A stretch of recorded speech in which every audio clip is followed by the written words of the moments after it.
everyone, it's Mel at Stocksbridge Guitar Tech. I'm back after my little break. Got a very short video for you today. I'm just going to be doing another recap on this Harley Benton DC Custom. Now I've had this for round about 5 or 6 months now. I think I got it in January of this year. And I did a review on it, said what a great guitar it was. But I bet you can't guess which component failed first on it.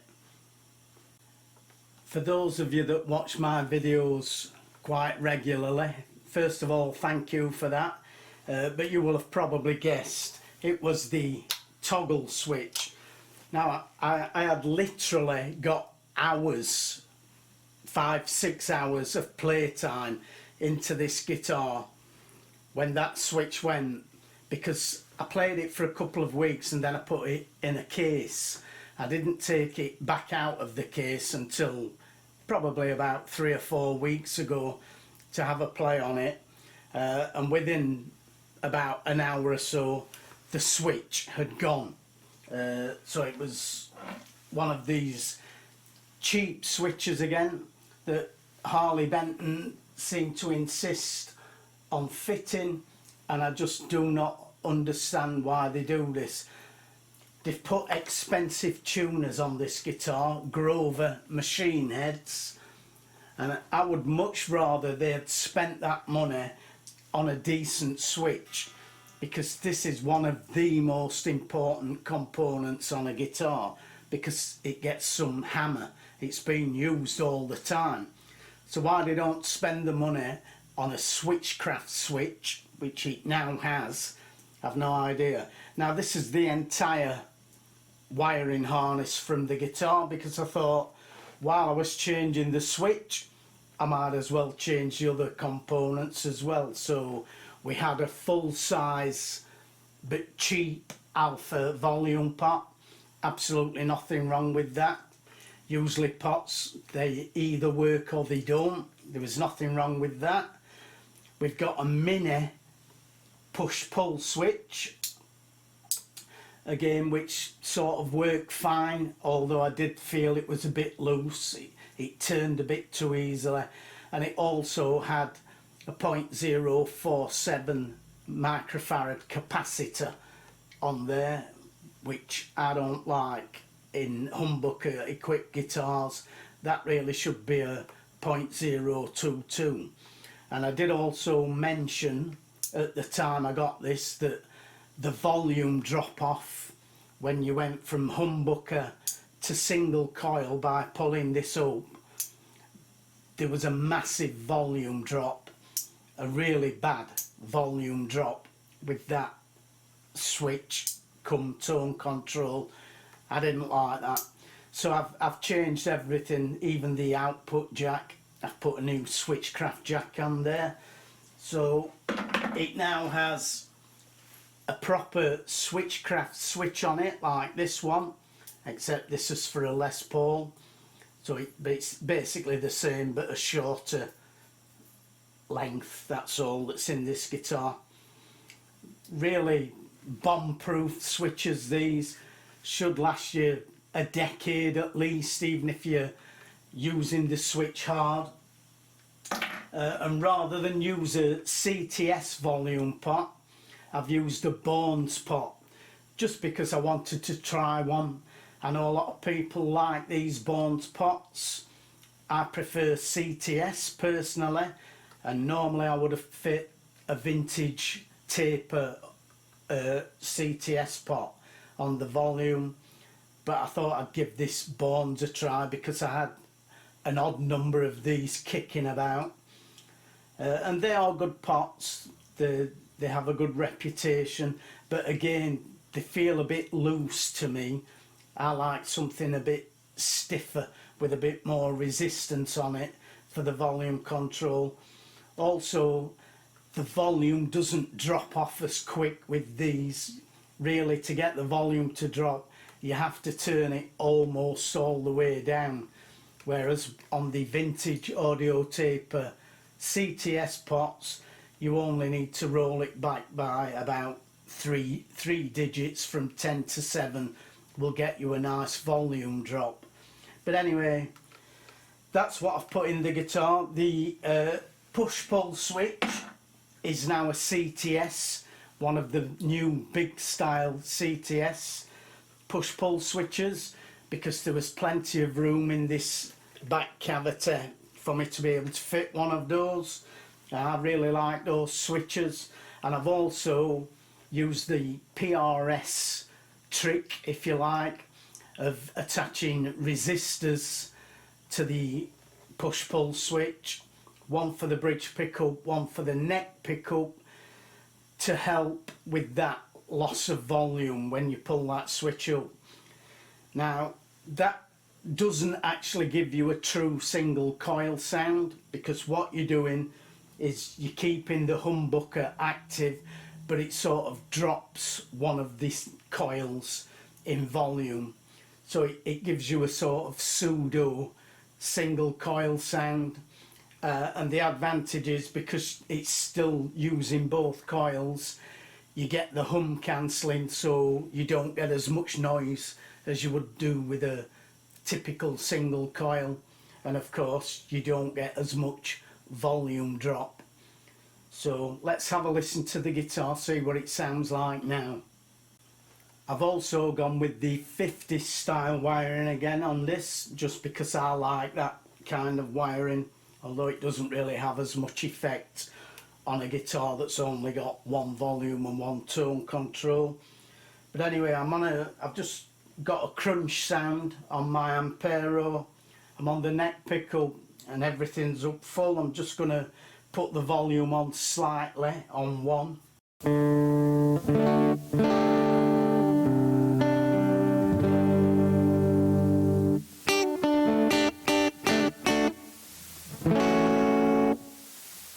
That's the neck pickup. If we roll that tone control down, that's on full, that's on about 6, that's down to about 4, down to 2, and off completely.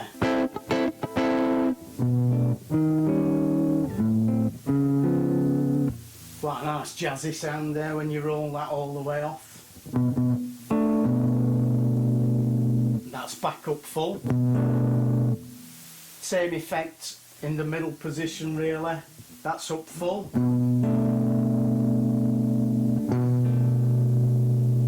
Halfway. 3/4 of the way. Down to 1. And completely off.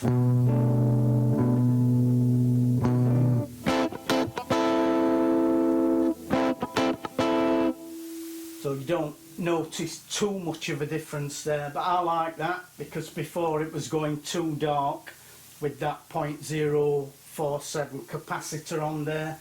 Now, even with the tone completely off,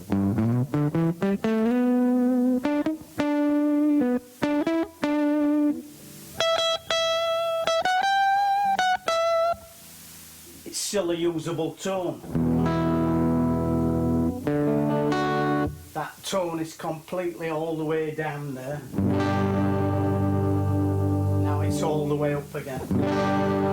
Let's have a listen at the bridge pickup. So again, tone is on full.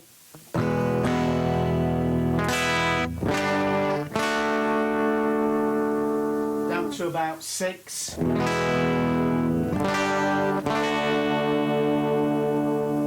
Down to about 4.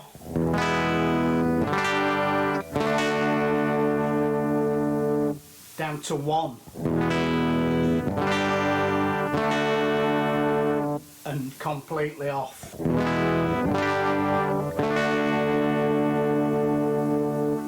So very subtle changes. It is changing the tone, but very subtle. That's completely off. And that's up full. Full, off. So it's just dulling it slightly. But I like that. I don't like my tone control to go too dark and be unusable. So now let's have a play with the volume control.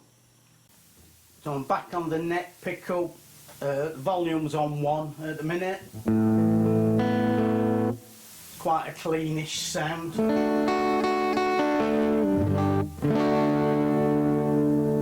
So now if I roll this up just slightly to 2,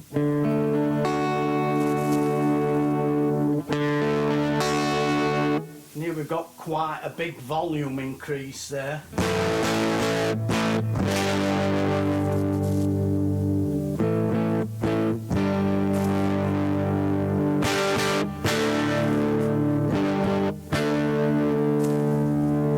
So that's on around 2 now, and if I go from 2 to 10, you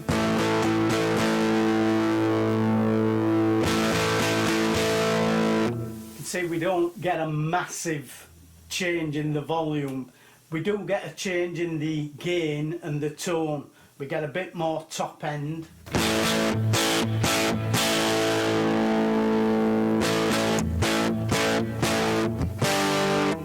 The volume stays around the same, so I'm still trying to get used to this Bourne's pot. I prefer the Audio Taper CTS because we don't have to roll it down that far in order to get that drop in volume. And it's too easy in the heat of the moment, if you were playing a gig for example, to go from 10 down to 1 without accidentally going and cutting it off completely. You have to be really accurate, otherwise it's just acting like an on-off switch. So I prefer the CTS pots personally. I may end up changing that. Let's have a listen at the middle position. I'll just put everything up full. So that's the neck, middle position, nice and spanky.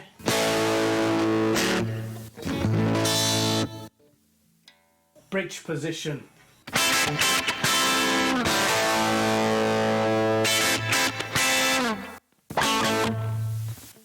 Right, so that's in humbucker mode. So now we'll have a listen at the tone control with that pulled out.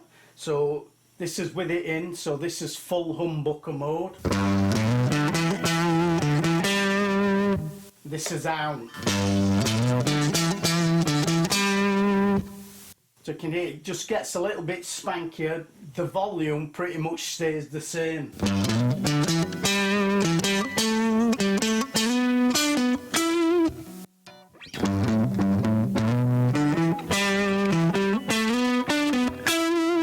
So that's humbucker mode,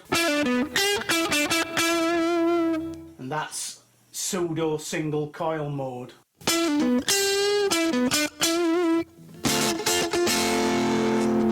Humbucker, single coil. Humbucker, single coil.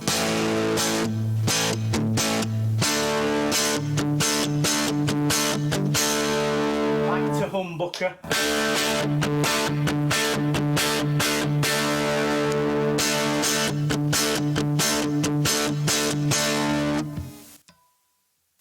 So that has really cured the volume drop problem, fitting those two resistors. Like I said, technically it's not a real single coil sound, but it does change it somewhat and gets you a bit closer to a single coil sound. So the guitar sounds great now, it sounds fantastic, it's playing really well.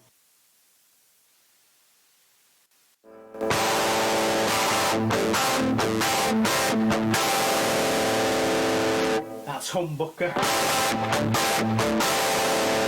single coil.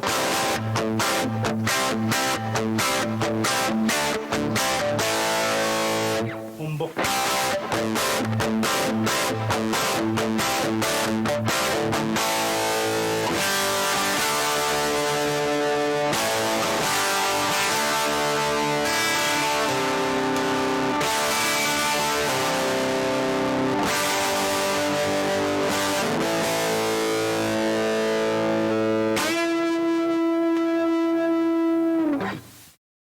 So yeah, great sounding guitar now with those components that I've changed.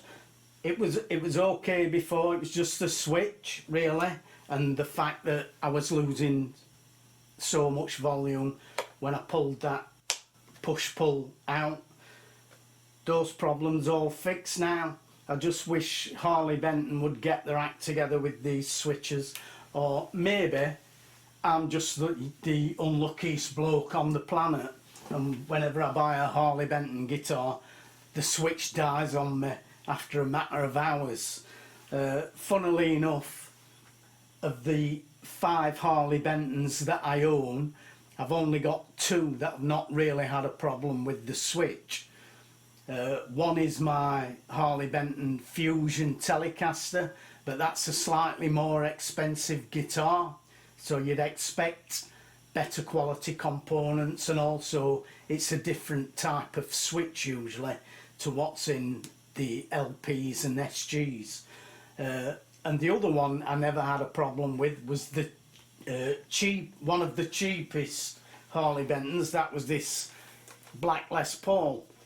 The switch still works fine on that. I've still changed it anyway, as those of you who watch the channel will know.